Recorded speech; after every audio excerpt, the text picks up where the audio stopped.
So hello guys, welcome to our YouTube channel Target YouTube में स्वागत साथियों आज का वीडियो आप लोग के लिए बहुत ज़्यादा खास होने वाला बहुत ज़्यादा इंपॉर्टेंट होने वाला है। जो हमारे प्रिय साथी आरपीएफ कांस्टेबल इंडिया की तैयारी कर रहे हैं साथियों, उन्हीं के लिए खासकर वीडियो बनाएगा साथियों, स्पेशल उन्हीं के लिए। ठीक है, तो साथियों इस जो वीडियो हमने बहुत ही स्पेसिफिक प्रश्नों को लेकर आए हैं साथियों, आप लोग के लिए बहुत ज़्यादा इंपॉर्टेंट है साथियों। मैंने प्रीवियस पेपर को एनालिसिस करके देखा साथियों, किस प्रकार से एग्जाम में आप लोग का क्वेश्चन बनते साथियों, उसी टॉपिक प्रश्न उठाए हैं और बहुत ही ज़्यादा खास होने साथियों। वीडियो को स्किप नहीं करना बच्चों बीच में, क्योंकि बहुत ही ज़्यादा खास होने तो बहुत ज़्यादा इंपॉर्टेंट है। देख रहे हैं बच्चों, मेरा खुद का नोट्स है, मैंने अपने खुद हाथों से नोट्स बनाकर पीडीएफ बनाकर आप लोग के लिए प्रोवाइड करें साथियों। तो आप लोग समझ सकते हैं बच्चों कितना ज़्यादा इंपॉर्टेंट आज का क्वेश्चन होने वाला साथियों। तो इसीलिए बोल रहे हैं वीडियो में बच्चों एंड बने रहे हैं। बस बहुत स्पेशल बातों को, हमने महत्वपूर्ण बातों को, टॉपिकों को देखेंगे साथियों, किस प्रकार से आप लोग एग्जाम में क्वेश्चन बनेंगे और किस प्रकार से आप लोग इसको रक्षा करके आएंगे जीके जीएस में साथियों। क्योंकि आप लोग को ये भी पता होना चाहिए कि जीके जीएस में आप लोग को टोटल 50 क्वेश्चन पूछ जाते हैं, मैथ में 35 बनते हैं और रीजनिंग में 35 क्वेश्चन पूछ जाते हैं साथियों। ठीक है, टोटल 120 क्वेश्चन होते हैं आप लोग के साथियों। 90 मिनट का टोटल आप लोग को टाइम मिलता है, समय बहुत ही कम होता है साथियों। इसीलिए आप लोग को सबसे ज़्यादा जीके जीएस को फॉलो करना साथियों, जीके जीएस में अच्छा स्कोर करना है बस। ठीक है, तो ये वीडियो आप लोग के लिए स्पेशल है साथियों। ठीक है, तो ये वीडियो को एंड देखना साथियों, बहुत ज़्यादा इंपॉर्टेंट प्रश्न आप लोग के लिए। हम पढ़ते हैं प्रश्नों के साथियों, एक ही प्रश्न को बहुत बार किस पढ़ेंगे और बच्चों आप लोग को आंसर पता रहेगा तो कमेंट में इसका आंसर रुकना नहीं चाहिए। ठीक है, हम पढ़ते हैं साथियों। ठीक है, पहला प्रश्न पढ़ सकते हैं साथियों। पहला प्रश्न बोला है, बहुत अच्छा प्रश्न बोला है, पंडित शिव कुमार शर्मा का संबंध किस वाद्य से है बच्चों। ठीक है, किस वाद्य से साथियों बताना आप लोग को क्या है, संतूर से है, सितार से, ढोलक से है, कोई नहीं है। तो बच्चों बताइए, सेम ऐसे नॉर्मली प्रश्न आप लोग एग्जाम फंसेंगे। ठीक है, एक प्रश्न रहेगा, उसमें 4 ऑप्शन रहेंगे, एक प्रश्न उसमें से राइट आंसर रहेगा, उसको टिक करके आप लोग को बस आना है। ठीक है, आप लोग को पता है कि सीबीटी मोड पे आप लोग को एग्जाम भी होगा साथियों। ठीक है, तो बच्चों बताइए इस प्रश्न का राइट आंसर क्या होगा।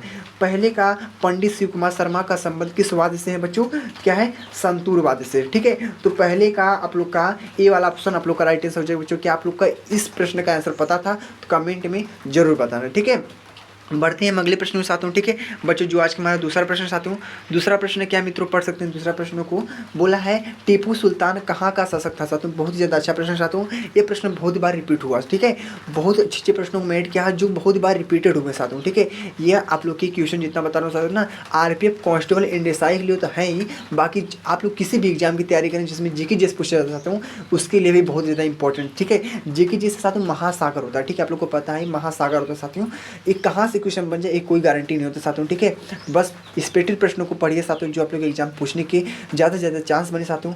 ठीक है, बहुत ज़्यादा इंपॉर्टेंट प्रश्न साथियों। पढ़ते हैं हम दूसरा प्रश्न क्या है, टीपू सुल्तान कहाँ का शासक था मित्रों। तो क्या मैसूर का था, दिल्ली का था, उत्तर प्रदेश का था, तो इसमें कोई नहीं साथियों।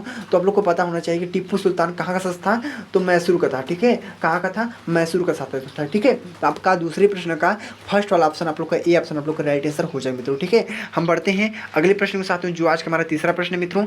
तीसरा प्रश्न क्या साथियों पढ़ सकते हैं, बोला है सीली पॉइंट शब्द किससे संबंधित है बच्चों। सीली पॉइंट शब्द किससे संबंधित है, हॉकी से है, फुटबॉल से है, क्रिकेट से है और कोई नहीं है। तो बच्चों बताना है आप लोग को जो सीली पॉइंट शब्द है किससे संबंधित है बच्चों, इसका राइट आंसर आप लोग का क्रिकेट हो जाएगा। ठीक है बच्चों, हमारा क्या क्रिकेट से संबंधित है। ठीक है, हमारा कंप्लीट हो गया अच्छे से 3 प्रश्न साथियों। हमने इस वीडियो साथियों बहुत ही अच्छे अच्छे प्रश्नों को ऐड किया, आप लोग को बहुत ही ज़्यादा मजा आने वाला है सब सेशन में साथियों। अपने सभी साथियों को शेयर भी कर देना इस सेशन को। ठीक है, हम बढ़ते हैं अगले टॉपिक के साथ, जो आज का हमारा चौथा प्रश्न है। चौथा प्रश्न क्या मित्रों पढ़ सकते हैं, काजीरंगा राष्ट्रीय उद्यान कहाँ स्थित है। ठीक है, काजीरंगा राष्ट्रीय उद्यान कहाँ स्थित है बच्चों, असम में है, गुजरात में है, उत्तर प्रदेश में है, कोई नहीं है। तो बच्चों इस प्रश्न का जबरदस्त आंसर आप लोग का हो जाएगा असम, बच्चों लोग का राइट आंसर हो जाएगा, यानी हमारा चौथे का ए ऑप्शन आप लोग का राइट आंसर हो जाए बच्चों। ठीक है, हम बढ़ते हैं अगले प्रश्न के साथ, जो आज का हमारा है पांचवा प्रश्न देख सकते हैं। पांचवा प्रश्न बहुत ज़्यादा इंपॉर्टेंट है। यह प्रश्न पोंगल किस राज्य का त्यौहार है, बहुत ही बार पूछा गया साथियों। ठीक है, ये आप लोग फोकस करना चाहता हूँ किस प्रकार से क्वेश्चन बन रहा है। ठीक है, तो आप लोग के एग्जाम में जो पोंगल किस राज्य का त्यौहार बच्चों, ये लगभग सभी एग्जाम में पूछ दिया प्रश्न। ठीक है, तो आप लोग को पता चलेगा किस प्रकार से प्रश्न रिपीट होते हैं। बहुत से ऐसे प्रश्न होते हैं जो रिपीट प्रश्न होते हैं, आप लोग के एग्जाम में फंस जाते हैं। ठीक है, तो क्या है, आंध्र प्रदेश है, तमिलनाडु है, केरल है, कोई नहीं है। तो बच्चों पोंगल किस राज्य का त्यौहार है, तमिलनाडु के साथियों। ठीक है, ये प्रश्न पहले भी हमने कराया था साथियों, हम लोग को वीडियो को देखे होंगे तो आप लोग को पता होना चाहिए कि पोंगल किस राज्य का त्यौहार है, तमिलनाडु का बच्चों। ठीक है, तो बच्चों हम बढ़ते हैं अगले प्रश्न के साथियों, जो आज का हमारा है क्या छठा प्रश्न पढ़ते हैं कि अंतर्राष्ट्रीय ओजोन दिवस कब मनाया जाता है साथियों। अंतर्राष्ट्रीय ओजोन दिवस कब मनाया जाता है, 16 सितंबर को, 5 सितंबर को, 5 अक्टूबर को, तो कोई नहीं। तो बच्चों बताना है इस प्रश्न का राइट आंसर क्या आप लोग को पता है तो कमेंट में आप लोग जरूर बताइए। ठीक है, इसका राइट आंसर हो जाएगा आप लोग का ए ऑप्शन आप लोग का राइट आंसर बच्चों हमारा 16 सितंबर आप लोग का राइट आंसर हो जाएगा मित्रों। हमारा अंतर्राष्ट्रीय ओजोन दिवस कब मनाया जाता है? 16 सितंबर को मनाया जाता है साथियों। ठीक है बच्चों, कंप्लीट है। हम बढ़ते हैं अगले प्रश्नों के साथ जो आज का हमारा है, पढ़ सकते हैं आप लोग। 7वां प्रश्न क्या है मित्रों? मानव शरीर का सबसे बड़ा अंग कौन है साथियों? मानव शरीर का सबसे बड़ा अंग कौन है साथियों? तो यकृत है, फीमर है, त्वचा है, कोई नहीं है। तो बच्चों आप लोग को पता होना चाहिए, मानव आप लोग तो है ही, तो मानव शरीर का सबसे बड़ा अंग भी पता होना चाहिए, त्वचा होता है। ठीक है, ठीक है, ये भी याद करना सकते हो। मानव में सबसे बड़ी ग्रंथि कौन सी होती है साथियों? ठीक है, मानव के शरीर में सबसे बड़ी ग्रंथि कौन सी जाती हूँ, ये भी याद कर लेना साथियों। ये प्रश्न बनता है तो यकृत होता है। ठीक है, सबसे बड़ी ग्रंथि को पूछेगा तो क्या कहेंगे? यकृत होता है। और सबसे बड़ा अंग कहेंगे तो क्या होगा? त्वचा होगा। ठीक है, तो आप लोग का सी वाला ऑप्शन राइट हो जाएगा साथियों। अगर आप लोग को ग्रंथि पूछेगा तो यकृत को आप लोग को मार के आना। ठीक है बच्चों, कंप्लीट हो गया हमारे 7वें प्रश्न से 2 प्रश्न आप लोग को अच्छे से क्लियर हो गया। हम बढ़ते हैं अगले प्रश्न के साथ, जो आज का हमारा 8वां प्रश्न बोला है, जैन धर्म के प्रथम तीर्थकर कौन थे बच्चों? जैन धर्म के प्रथम तीर्थकर कौन थे? तो महावीर स्वामी थे, ऋषभ देव थे, गौतम बुद्ध थे, इनमें से कोई नहीं। तो बच्चों आप लोग की इसका राइट आंसर हो जाएगा बी वाला आप लोग का राइट आंसर हो जाएगा मित्रों, हमारे ऋषभ देव थे। ठीक है, जैन धर्म के प्रथम तीर्थकर कौन थे? ऋषभ देव थे बच्चों। ठीक है, कंप्लीट हमारा। हम बढ़ते हैं अगले प्रश्न के साथ हूँ, जो आज का हमारा 9वां प्रश्न है। 9वां प्रश्न पढ़ सकते हैं, कितना इंपॉर्टेंट है। किस ग्रह को संध्या का तारा कहते हैं? किस ग्रह को संध्या का तारा कहा जाता है बच्चों? तो बृहस्पति को, शनि को, शुक्र को, इनमें से कोई नहीं। तो बच्चों किस ग्रह को संध्या का तारा कहा जाता है? तो शुक्र को कहा जाता है। ठीक है, तो आप लोग इसका सी ऑप्शन आप लोग का राइट आंसर हो जाए मित्रों। ठीक है बच्चों, हम बढ़ते हैं अगले प्रश्न के साथ, जो आज का हमारा 10वां प्रश्न साथ हूँ। 10 प्रश्न क्या मित्रों पढ़ सकते हैं, श्रीलंका का पुराना नाम क्या है साथियों? बहुत अच्छा प्रश्न साथियों, बहुत स्पेक्टिव प्रश्न साथियों। ठीक है, आपके लिए बच्चों बहुत ज़्यादा इंपॉर्टेंट, क्योंकि साथियों आप लोगों को पता है कि मैंने खुद नोट्स बनाकर लिखा साथियों, तो आप लोग को समझ सकते हैं कितना ज़्यादा इंपॉर्टेंट होगा आज का सेशन। ठीक है, तो वीडियो को स्किप नहीं करना है, अपने सभी साथियों को शेयर करना है बस। ठीक है, श्रीलंका का पुराना नाम क्या है साथियों? तो क्या अवंतिका है, सिलोन है, वर्मा है, इनमें से कोई नहीं बच्चों। तो क्या इसका राइट आंसर हो जाएगा? सिलोन बच्चों आप लोग का राइट आंसर हो जाएगा। हमारा बी ऑप्शन आप लोग का राइट आंसर हो जाएगा। हमारा 10वीं का क्या होगा? बी वाला ऑप्शन आप लोग का राइट आंसर बच्चों। हम बढ़ते हैं अगले प्रश्न की ओर, जो आज का हमारा 11 प्रश्न पढ़ सकते हैं कि एक स्वस्थ व्यक्ति का तापमान होता। ठीक है, एक स्वस्थ व्यक्ति का तापमान होता है साथियों, कितना होता है बताना आप लोग को। क्या 98.6 फ़ारेनहाइट है, 37 डिग्री सेल्सियस है, ए और बी दोनों है और कोई नहीं। तो बच्चों इनमें से जो 98.6 फ़ारेनहाइट है और 37 डिग्री सेल्सियस है, तो दोनों आप लोग का राइट आंसर हो जाएगा बच्चों। आपका सी ऑप्शन आप लोग का राइट आंसर हो जाएगा। हमारा ए और बी आप लोग के दोनों ऑप्शन आप लोग का राइट आंसर हो जाएगा मित्रों। ठीक है बच्चों, हमारा क्लियर हो गया। हम बढ़ते हैं अगले प्रश्न के साथ हूँ। अगला प्रश्न क्या है पढ़ सकते हैं, 12 प्रश्न में बोला है, गीतांजलि पुस्तक के लेखक हैं। गीतांजलि पुस्तक के लेखक के साथ हूँ रविन्द्रनाथ टैगोर है, वाल्मीकि है, चाणक्य है, इनमें से कोई नहीं है। तो बच्चों पता होना चाहिए गीतांजलि पुस्तक के लेखक कौन है?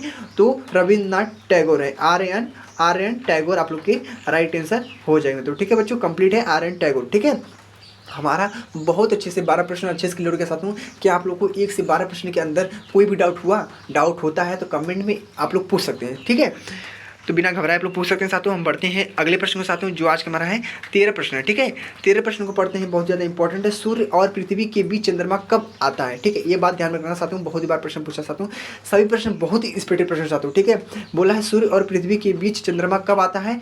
चंद्र ग्रहण के समय, सूर्य ग्रहण के समय, ए और बी दोनों, और क्या कोई नहीं। तो बच्चों आप लोग को पता होना चाहिए सूर्य और पृथ्वी के बीच चंद्रमा कब आता है? तो सूर्य ग्रहण की। ठीक है, सूर्य ग्रहण आप लोग का राइट आंसर हो जाएगा बच्चों। हमारा 13वें का बी वाला आप लोग का राइट आंसर हो जाएगा बच्चों। हम बढ़ते हैं अगले प्रश्न की ओर, जो आज का हमारा क्या है 14 प्रश्न पढ़ते हैं। बोला है पौधों के अध्ययन को किस नाम से जाना जाता है? ठीक है, क्या है? पौधों के अध्ययन को किस नाम से जाना जाता है साथियों? तो बताना है जीव विज्ञान के नाम से जाना जाता है, वनस्पति विज्ञान, ए और बी, और कोई नहीं। तो बच्चों बताना चाहिए आप लोग को पौधों के अध्ययन को किस नाम से जाना जाता है साथियों? तो वनस्पति विज्ञान से जाना जाता है। ठीक है, तो आप लोग का बी ऑप्शन इसका राइट आंसर बच्चों। ठीक है, आप लोग को टिक कर लेना चाहता हूँ, अपने नोटबुक पे नोट जरूर करना चाहता हूँ, क्योंकि आपके एग्जाम के लिए स्पेशल साथियों है, बहुत ज़्यादा इंपॉर्टेंट है साथियों। ठीक है, तो हम बढ़ते हैं अगले प्रश्न साथियों। ठीक है, अगला प्रश्न हमारा 15वां प्रश्न है, पढ़ सकते हैं, दिल्ली किस नदी के तट पर स्थित है बच्चों? ठीक है, दिल्ली किस नदी के तट पर स्थित बच्चों? तो गंगा नदी के, यमुना नदी के, मौसी नदी के, कोई नहीं, इनमें से कोई नहीं। तो बच्चों पता होना चाहिए आप लोग को यमुना नदी के किनारे स्थित है। ठीक है, दिल्ली किस तट के पर दिल्ली किस नदी के तट पर स्थित बच्चों? तो यमुना नदी के तट पर स्थित है। ठीक है, आप लोग कंप्लीट हो गया। 16 प्रश्न को पढ़ते हैं, राष्ट्रीय वनस्पति भाग कौन से शहर में स्थित है? राष्ट्रीय वनस्पति भाग कौन से शहर में स्थित बच्चों? तो आगरा है, लखनऊ है, कानपुर है, कोई नहीं है। तो इस 16वें प्रश्न का राइट आंसर हो जाएगा आप लोग का लखनऊ बच्चों, हमारा राइट आंसर हो जाएगा बच्चों हमारा 16 का बी ऑप्शन आप लोग का राइट आंसर हो जाएगा। ठीक बच्चों, क्लियर आपको। हम पढ़ते हैं अगले प्रश्न के साथ में, जो आज के हमारे 17 प्रश्न पढ़ सकते हैं कि नई संसद का उद्घाटन कब हुआ था बच्चों, बताना आप लोग को नई संसद का उद्घाटन कब हुआ था। तो ये प्रश्न भी बहुत ज़्यादा इंपॉर्टेंट है। 26 जनवरी 2021 को, 27 अक्टूबर 2022 को, 28 मई 2023 को, इनमें से कोई नहीं। तो बच्चों क्या होगा आप लोग का राइट आंसर हो जाएगा 28 मई और क्या है 2023 आप लोग का राइट आंसर हो जाएगा हमारा। ठीक है, 28 मई 2023 आप लोग का राइट आंसर हो जाएगा, यानी आप लोग का क्या होगा हमारा सी ऑप्शन आप लोग का राइट आंसर हो जाएगा बच्चों। ठीक है, कंप्लीट आप लोग। हम बढ़ते हैं अगले प्रश्न के साथ में, जो आज का हमारा है पढ़ सकते हैं 18 प्रश्न क्या है। 18 प्रश्न बहुत ज़्यादा इंपॉर्टेंट है आप लोग के लिए। भारत में सर्वप्रथम नोबेल पुरस्कार कब प्राप्त हो साथियों। यह जो पुरस्कार से रिलेटेड प्रश्न होते हैं आप लोग के एग्जाम पूछे जाते हैं ना साथियों, बहुत ज़्यादा इंपॉर्टेंट है साथियों। ठीक है, तो ठीक है साथियों पढ़ते हैं। बंकिम चंद्र चटर्जी है, रविन्द्रनाथ टैगोर है, महात्मा गांधी है, इनमें से कोई नहीं है। तो बच्चों इसका राइट आंसर हो जाएगा रविन्द्रनाथ टैगोर आप लोग के क्या हो गए राइट आंसर हो जाए बच्चों। ठीक है, 18वें का भारत में सर्वप्रथम नोबेल पुरस्कार प्राप्त हुआ था साथियों, और रविन्द्रनाथ टैगोर को हुआ था। ठीक है बच्चों, कंप्लीट है आप लोग। हम बढ़ते हैं अगले प्रश्न के साथ में, जो आज का हमारा देख सकते हैं 19 प्रश्न क्या है। विश्व का सबसे बड़ा टीवी टावर कहाँ है।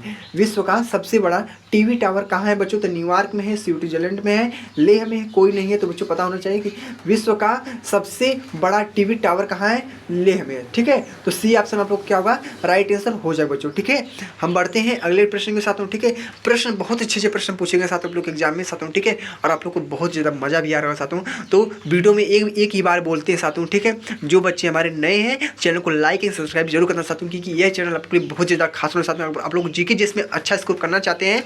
आप लोग साथों क्या बता दिए आप लोग स्कोर करना चाहते हैं साथों, कितना आप लोग बता दिया जाए।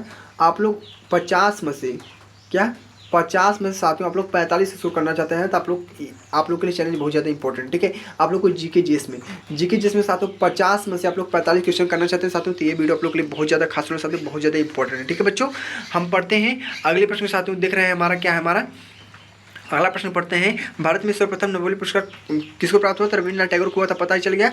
और आप लोग को 19वां प्रश्न पता चल गया, विश्व का सबसे बड़ा टीवी टावर कहाँ है, तो लेह में साथियों। ठीक है, लेह में। ठीक है, तो बच्चों बढ़ते हैं अगले प्रश्न के साथ।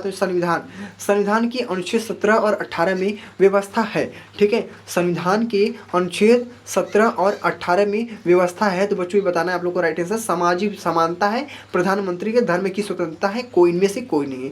तो बच्चों क्या इसका राइट आंसर हो जाएगा सामाजिक समानता बच्चों आप लोग का राइट आंसर हो जाएगा ना, हमारा 20वीं का फर्स्ट ए आप लोग का राइट आंसर हो जाएगा। ठीक है बच्चों, कंप्लीट हमारा। हम बढ़ते हैं अगले प्रश्न के साथ हूँ, जो आज हमारा 21 प्रश्न के साथ हूँ। 21 प्रश्न पढ़ सकते हैं। हवा महल कहाँ स्थित बच्चों, ये आप लोग को पता होना चाहिए। बहुत ही नॉर्मली प्रश्न पूछ दिया, हवा महल कहाँ स्थित है। हवा महल कहाँ है, हैदराबाद में, जयपुर में है, दिल्ली में है, इनमें से कोई नहीं है। तो जयपुर आप लोग का राइट आंसर हो जाएगा बच्चों, हमारा बी ऑप्शन आप लोग का राइट आंसर हो जाएगा बच्चों। ठीक है, कंप्लीट है। बढ़ते हैं अगले प्रश्न के साथ हूँ। अगला प्रश्न हमारा क्या देख सकते हैं आप लोग कि 22 प्रश्न क्या है।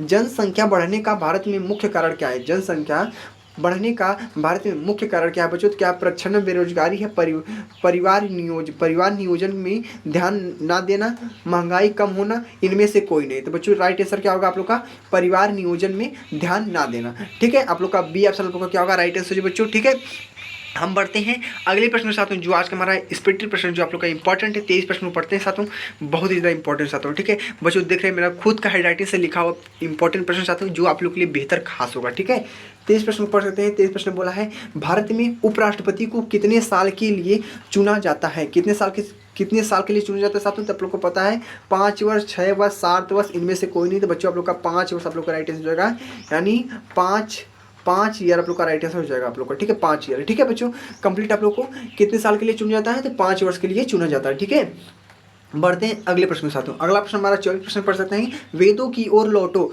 का नारा किसने दिया था। तो बहुत अच्छा प्रश्न है, वेदों की ओर लौटो किसने नारा दिया था। तो महात्मा गांधी ने, सुभाष चंद्र बोस ने, दयानंद सरस्वती ने, और इनमें से कोई नहीं। तो बच्चों इसका राइट आंसर क्या होगा, सी वाला आप लोग का राइट आंसर हो जाएगा, हमारा दयानंद सरस्वती ने दिया था। वेदों की ओर लौटो किसने नारा दिया था, दयानंद सरस्वती ने दिया था बच्चों। ठीक है, हम बढ़ते हैं अगले प्रश्न के साथ हूँ, जो आज के हमारे 25 प्रश्न साथ हूँ। 25 प्रश्न क्या मित्रों पढ़ सकते हैं। हजारी द्वारा महल कहाँ स्थित बच्चों। ठीक है, हजारी द्वारा हजारीद्वारा महल कहाँ स्थित है बच्चों? तो बताना है फतेहपुर सीकरी है, श्रीनगर, पश्चिम बंगाल, कोई नहीं। ठीक है, इनमें से कोई नहीं। तो बच्चों इसका राइट आंसर क्या होगा? सी वाला आप लोग का राइट आंसर हो जाएगा, पश्चिम बंगाल के आप लोग का राइट आंसर हो जाएगा। ठीक है, तो टिक कर लेना आप लोग। ठीक है, क्या आप लोग को अच्छे समझ में आ रहा है साथ में? ठीक है, अच्छे समझ में आ रहा है तो बस और कुछ नहीं करना, आप लोग पढ़ते रहिए। आप लोग को साथ में सिलेक्शन लेना है तो पढ़ते रहिए। ठीक है, 26 प्रश्न ने बोला है 1 हॉर्स पावर में कितने वाट होते हैं? साथ में बहुत अच्छा प्रश्न पूछा है, 1 हॉर्स पावर में कितने वाट होते हैं? साथियों कितने वाट होते हैं बताना है। 746 वाट होते हैं, 776, 785, इनमें से कोई नहीं बच्चों। तो आप लोग के क्या 746 वाट होते हैं। ठीक है, ये आप लोग ध्यान रखना, 746 वाट होते हैं आप लोग को। ठीक है बच्चों, हम बढ़ते हैं 27 प्रश्न की ओर। विद्युत धारा का मात्रक है, विद्युत धारा का मात्रक कौन है साथियों? आप लोग को बताना चाहिए, आप लोग बहुत से पहले से पढ़ के आ रहे हैं साथियों विद्युत धारा का मात्रक। तो विद्युत धारा का मात्रक देखते बता देंगे क्या वोल्ट है, ओम, एम्पियर, कोई नहीं है तो एम्पियर आप लोग का राइट आंसर हो जाएगा। ठीक है, एम्पियर को आप लोग ठोक के आएंगे। ठीक है, बहुत अच्छा प्रश्न पूछा गया आप लोग के। 28 प्रश्न में बढ़ते हैं। 28 प्रश्न क्या मित्रों पढ़ सकते हैं? 28 प्रश्न बोला है पारादीप बंदरगाह किस राज्य में है? पारादीप बंदरगाह किस राज्य में मित्रों है? तो सिक्किम में, अरुणाचल प्रदेश में, उड़ीसा में है और कोई नहीं है बच्चों इनमें से। तो इसका राइट आंसर आप लोग का उड़ीसा हो जाएगा बच्चों, हमारा सी ऑप्शन आप लोग का राइट आंसर हो जाएगा बच्चों। ठीक है, हम बढ़ते हैं अगले प्रश्न के साथ जो आज के हमारा 29 प्रश्न मित्रों पढ़ सकते हैं। 29 प्रश्न क्या है? भारतीय नामक समय ग्रीनविच समय से कितना आगे है? कितना आगे है बच्चों? तो 5 घंटे है, 5.5 घंटे है, 5 मिनट, 5 घंटे 30 मिनट है, 30 मिनट है। ठीक है, 5 घंटे 30 मिनट है और क्या 6 घंटे, इनमें से कोई नहीं बच्चों। तो क्या होगा? 5 घंटे 30 मिनट आप लोग के राइट आंसर हो जाए बच्चों। ठीक है, हमारा यानी 5.5 घंटा आप लोग के राइट आंसर हो जाएगा। ठीक है, आप लोग का बी ऑप्शन क्या होगा? राइट आंसर हो जाए बच्चों। हम पढ़ते हैं अगले प्रश्न के साथ में जो आज का हमारा बहुत अच्छा प्रश्न है। तीसरा प्रश्न पढ़ सकते हैं, सर्वाधिक अनुसूचित जाति वाला राज्य कौन सा है? सर्वाधिक अनुसूचित वाला राज्य जो जाति है कौन सा? साथियों आप लोग को पता होना चाहिए, उत्तर प्रदेश, मध्य प्रदेश से बिहार है, कोई नहीं। जो जनसंख्या वाला राज्य साथियों और सर्वाधिक अनुसूचित जाति वाला राज्य बच्चों आप लोग को पता है कि उत्तर प्रदेश है। ठीक है, क्या है? उत्तर प्रदेश आप लोग का, यूपी आप लोग का राइट आंसर हो जाए मित्रों। ठीक है, यूपी का आप लोग का राइट आंसर हो जाएगा, यानी हमारा 30वें का फर्स्ट ए आप लोग का राइट आंसर हो जाए मित्रों। ठीक है, 31 प्रश्न क्या है? ब्रह्म समाज के संस्थापक कौन थे? ब्रह्म समाज के संस्थापक कौन थे बच्चों? क्या है? राजा राम मोहन राय है, राजा राम मोहन राय है, इनका नाम पूरा नाम है राजा राम मोहन राय है। दयानंद सरस्वती है, महात्मा गांधी, इनमें से कोई नहीं बच्चों। तो आप लोग का राइट आंसर हो जाएगा राजा राम मोहन राय बच्चों, आप लोग का राइट आंसर हो जाएगा। यानी 31वें का आप लोग का फर्स्ट ए ऑप्शन हम लोग के बेहतर प्रश्न का राइट आंसर हो जाए मित्रों। ठीक है बच्चों, हम पढ़ते हैं आज के अगले प्रश्न के साथ जो आज का हमारा अंतिम प्रश्न साथ पढ़ सकते हैं। जो आज का हमारा लास्ट प्रश्न है, फिरोजाबाद किसके लिए प्रसिद्ध है? फिरोजाबाद किसके लिए प्रसिद्ध मित्रों? क्या कांच की चूड़ियाँ, तालों के लिए है, पेठों के लिए है, इनमें से कोई नहीं। तो बच्चों आप लोग को पता होना चाहिए कांच की चूड़ियों के लिए प्रसिद्ध है आप लोग का। ठीक है, प्रसिद्ध किसके लिए है? फिरोजाबाद किसके लिए प्रसिद्ध है? कांच की चूड़ियाँ के लिए प्रसिद्ध है। ठीक बच्चों, तो साथियों देख रहे हैं बच्चों, हमने इस वीडियो में हमने 32 प्रश्नों को ऐड किया था जो आप लोग के लिए बेहतर खास होंगे साथियों। जो हमारे प्रिय साथी क्या है? जो हमारे प्रिय साथी कांस्टेबल और एसआई की तैयारी कर रहे हैं। किसके लिए? एसआई की तैयारी कर रहे हैं। और भी आरपीएफ, किसकी? आरपीएफ। ठीक है, तो आरपीएफ कांस्टेबल और एसआई तैयारी करें साथियों, उनके लिए बहुत ही ज़्यादा खास थे सभी प्रश्न साथियों। ठीक है, और मैंने एनालिसिस किया था प्रीवियस पेपर क्वेश्चन को साथियों, सेम ऐसे नॉर्मल प्रश्न आप लोग के पूछे गए साथियों जो आप लोग के लिए बेहतर इंपॉर्टेंट है साथियों। ठीक है, तो वीडियो मित्रों कैसा लगा कमेंट में आप लोग जरूर बताना चाहते हूँ। ठीक है, अपने सभी साथियों को शेयर भी करना चाहते हूँ। ठीक है, तो मिलते हैं हम अगले नेक्स्ट वीडियो साथियों जो आप लोग के बहुत ज़्यादा खास होना चाहते हूँ। ठीक है, तो वीडियो में डेली जुड़े रहे आप लोग बस, और कुछ नहीं करना आप लोग को। तो वीडियो को इसके बाद एंड करते हैं, तो मिलते हैं नेक्स्ट वीडियो साथियों। जय हिंद, जय भारत, वंदे मातरम। बस आप लोग अच्छे तैयारी करते हैं साथियों, सभी बच्चों का सिलेक्शन होगा, मेरा आप लोग के वादा है। ठीक है, तो जय हिंद, जय भारत।